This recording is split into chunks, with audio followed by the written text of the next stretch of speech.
Une claque monumentale. C'est le sentiment exact et viscéral qui frappe face à une telle absurdité humaine. Que l'on dévore cette histoire en version papier ou en livre audio, c'est une expérience qui retourne complètement le cerveau. Il s'agit de L'alphabet qui savait compter, de Jonas Jonasson.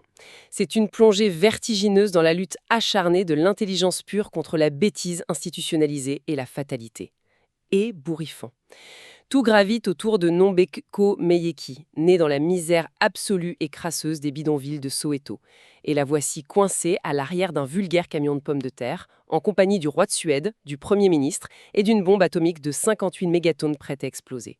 Une gémie des mathématiques condamnée par la société à nettoyer des latrines, qui cherche simplement la tranquillité, mais devient malgré elle la plus grande menace de la planète. C'est à peine croyable, n'est-ce pas, Sam? Ah, bah c'est totalement fou. La tension immédiate de cette situation repose sur des enjeux qui défient l'entendement. On parle de l'anéantissement total de toute vie sur un rayon de 58 km et d'un équilibre géopolitique mondial qui ne tient plus qu'à un fil très très fin. Ouais. Mais pour comprendre comment une telle convergence d'absurdité a pu se produire, il est indispensable de décortiquer le cheminement de Nombeko. Le point de départ, Dans les années 60. exactement, dans les années 60 en Afrique du Sud. Ça pose direct les fondations de cette dynamique, entre un individu et un système conçu pour l'écraser. Le régime de l'apartheid n'est pas juste une toile de fond ici, c'est une mécanique oppressive qui dicte que la vie de Nombeko n'a aucune valeur. Aucune. Elle naît dans le secteur B de Soweto, un environnement où l'espérance de vie est tragiquement basse. Très jeune, elle perd sa mère, victime des vapeurs de solvant, et se retrouve chargée de vider les latrines. Elle passe ses journées à porter des fûts d'excréments souvent plus lourds qu'elle. Et la question qui émerge naturellement face à une telle description, c'est la survie psychologique. Enfin, comment un esprit, et surtout celui d'une enfant, parvient-il à ne pas sombrer dans le désespoir total au milieu d'une telle puanteur? C'est la grande question, oui. La réponse de Nombeko est fascinante. Elle s'accroche aux mathématiques. Elle compte les fûts, elle multiplie, elle divise, elle calcule des probabilités complexes mentalement. À l'âge de 10 ans, elle possède une maîtrise des chiffres supérieure à celle de la plupart des ingénieurs diplômés. Et cette utilisation des mathématiques, c'est un point fondamental. Dans un monde dominé par le chaos, par la violence institutionnelle et l'injustice arbitraire, les chiffres représentent la seule vérité absolue. C'est clair. Le régime de l'apartheid repose sur une fiction idéologique, une hiérarchie raciale sans fondement. Mais les mathématiques, elles, ne mentent pas. 2 et 2 font 4, peu importe la couleur de peau de la personne qui fait le calcul. C'est une forteresse intérieure, en fait. C'est exactement ça. Une forteresse que le système ne peut ni confisquer ni détruire. Son intelligence brute devient une arme de survie silencieuse, une résistance face à un environnement qui exige sa soumission totale. Et cette détermination à ne pas se soumettre, elle prend une tournure très concrète lors d'une rencontre marquante dans le ghetto. Il y a ce personnage, Thabo, un vieil homme, disons, aux mœurs douteux, qui dissimule une petite fortune en diamants bruts sous le plancher de sa cabane. Ah, Thabo. Mais pour Nombeko, le véritable trésor de Thabo, ce n'est pas fait de pierres précieuses. Il possède des livres. Et lorsqu'il commet l'énorme erreur de l'attaquer dans les douches publiques, la réaction de Nombeko déjoue toutes les attentes. Elle ne se soumet pas, elle lui plante violemment une paire de ciseaux dans la cuisse. Ce qui est incroyable ici, c'est la suite de l'incident. C'est super révélateur de sa rationalité froide. Elle ne s'enfuit pas pour se cacher. Le lendemain, elle se présente chez lui pour... Pour récupérer ses ciseaux. Voilà. Pour récupérer son arme improvisée. Et c'est là qu'elle prend conscience des livres et comprend que Thabo maîtrise la lecture. L'opportunité est évidente, mais sa méthode illustre un pragmatisme implacable. Elle ne le supplie pas, elle lui propose un ultimatum clair, lui enseigner la lecture sous peine de recevoir les ciseaux dans l'autre cuisse. Radical. Très radical. Elle identifie l'alphabétisation comme la clé de son émancipation. Elle utilise le seul levier dont elle dispose, la dissuasion physique. Et sa capacité d'absorption est telle qu'elle déchiffre couramment les textes en quelques semaines. Ce bagage intellectuel clandestin la pousse à 15 ans à prendre une décision.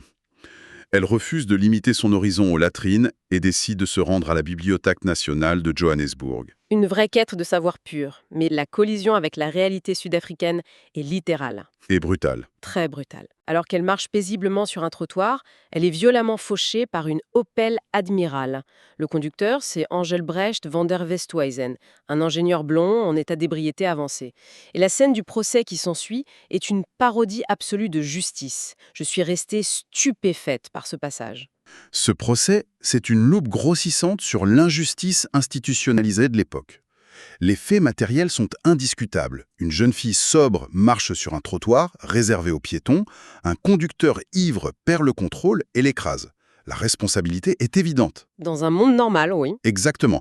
Mais là, le juge ne cherche pas à établir les faits, il cherche à préserver l'ordre social. Du coup, la victime est transformée en agresseur. Nombeko est déclaré coupable d'avoir délibérément endommagé le véhicule du citoyen blanc en se jetant sous ses roues. C'est terrifiant. Et la sentence? Elle est condamnée à 7 années de servitude non rémunérée au service de l'homme qui a failli la tuer. Ce qui amène à un glissement narratif spectaculaire. Nombeko, devenue esclave par décision de justice, ne se retrouve pas dans une simple maison de banlieue. Elle est emmenée au cœur du secret d'État sud-africain. La base de recherche de Pelindaba. Oui, l'ingénieur incapable de conduire sobrement s'avère être, Le directeur du programme nucléaire. voilà, le directeur du programme de développement de l'armement nucléaire de l'Afrique du Sud. C'est là qu'on touche au fameux principe de Peter, cette théorie selon laquelle un employé s'élève jusqu'à son niveau d'incompétence. Sauf que là, c'est sous stéroïdes. Sous stéroïdes idéologiques, oui. Van der Westhuizen n'a pas obtenu son poste par mérite scientifique.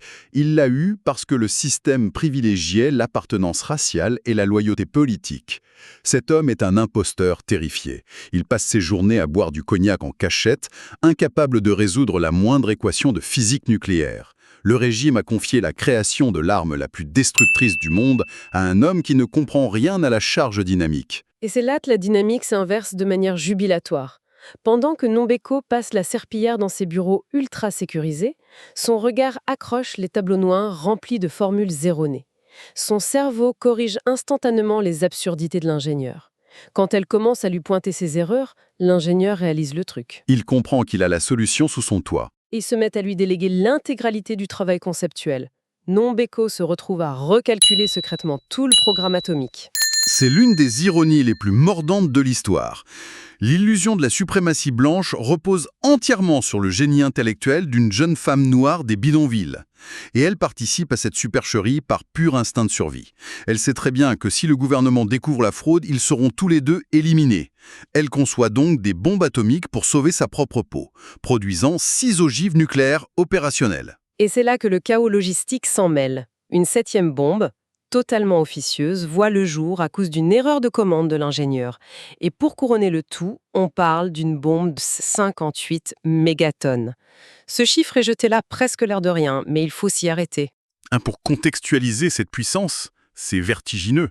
La bombe d'Hiroshima, c'était environ 15 kilotonnes.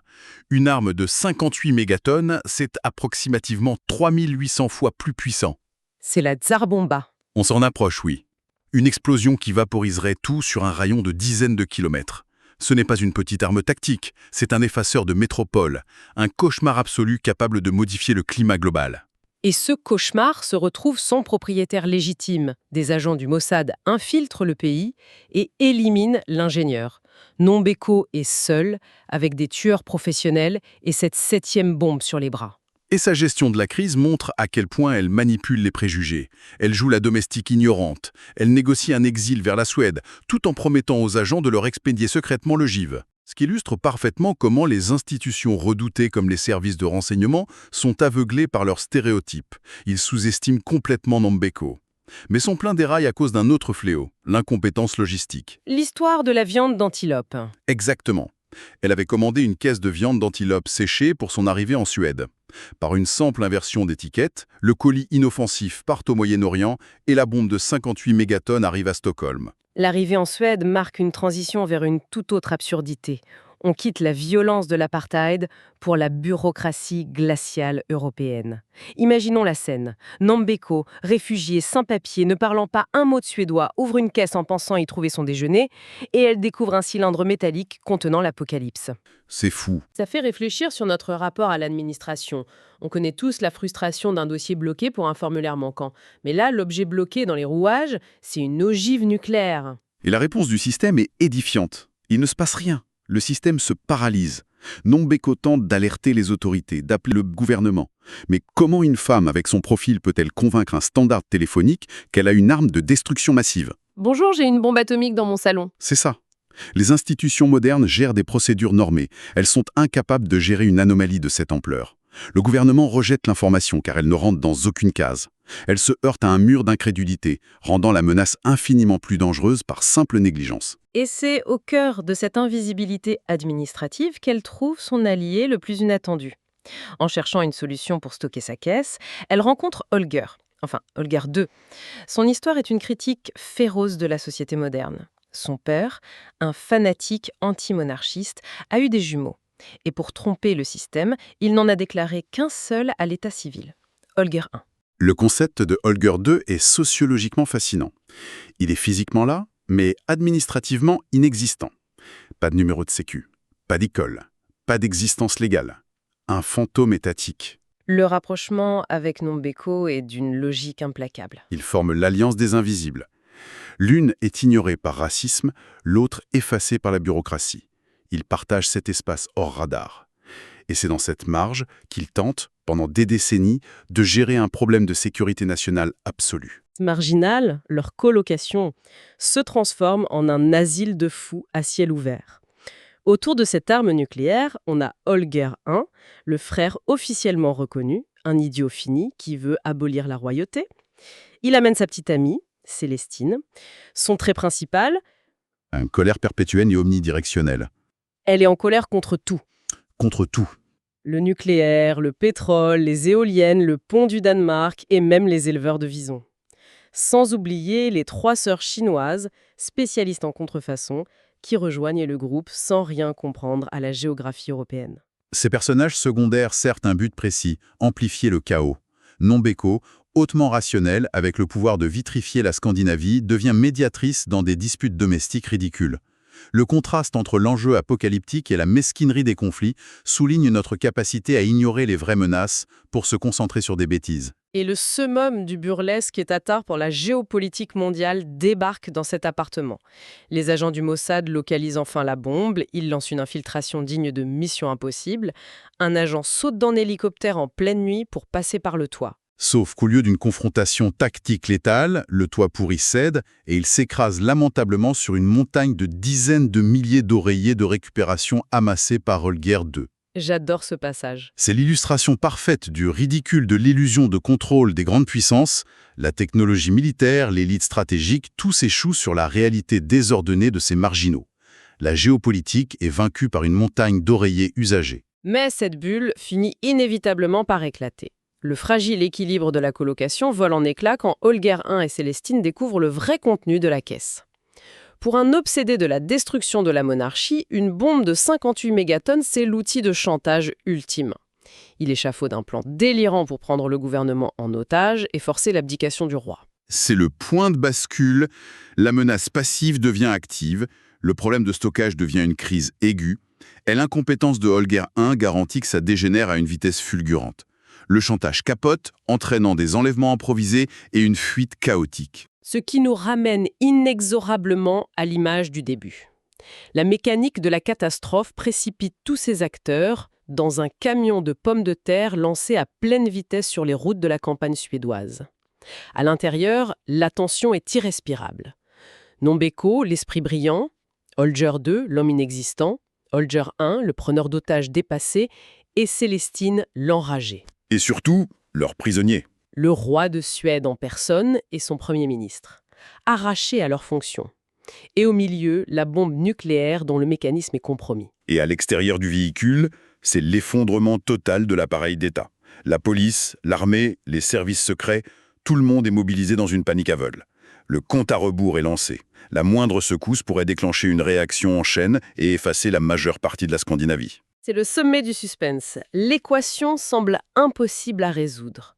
Comment une femme issue des latrines de Soweto peut-elle raisonner un fanatique, calmer un chef d'État kidnappé et désamorcer un holocauste nucléaire à l'arrière d'un camion en mouvement ? C'est la raison pour laquelle il est absolument vital de s'immerger dans ce récit. Il faut expérimenter la façon dont cette toile narrative complexe se dénoue. La résolution qu'apporte Nombeko est magistrale. Une vraie démonstration que l'ingéniosité, la rationalité et l'adaptabilité peuvent triompher face au chaos le plus profond. Il faut vraiment le lire pour le croire. Et finalement, l'histoire nous laisse avec une interrogation profonde qui bouscule notre perception de la sécurité mondiale. Et si la véritable menace pour notre civilisation n'était pas la puissance technologique de l'arme nucléaire en elle-même? C'est une excellente question. Et si le vrai danger, incontrôlable et terrifiant, résidait plutôt dans l'incommensurable incompétence de ceux qui conçoivent, gèrent et dirigent les systèmes de notre monde? Une pensée provocatrice à méditer sérieusement la prochaine fois que vous ferez face à une absurdité bureaucratique qui défie toute logique. Tiens, justement, ça me fait penser, j'ai une bonne nouvelle pour vous qui nous écoutez. Ce livre est disponible sur Audible et vous pouvez le récupérer gratuitement en cliquant sur le premier lien dans la description. L'idée, c'est vraiment des narrations très immersives. Une narration professionnelle, bien incarnée, ça change absolument tout. La personne ne fait pas que lire, elle interprète, elle donne vie au texte. Ah tiens, super, en plus de la vidéo, il y a un livre audio. Si on veut juste le livre, le lien pour récupérer votre livre audio se trouve dans la description de la vidéo. Si vous avez apprécié le contenu, n'hésitez pas à laisser un petit pouce en l'air et à vous abonner à notre chaîne YouTube pour ne rien manquer des prochaines vidéos. Pour ma part, je vous donne rendez-vous très bientôt pour une prochaine vidéo. En attendant, je vous souhaite une excellente fin de journée ou une agréable soirée et à très vite.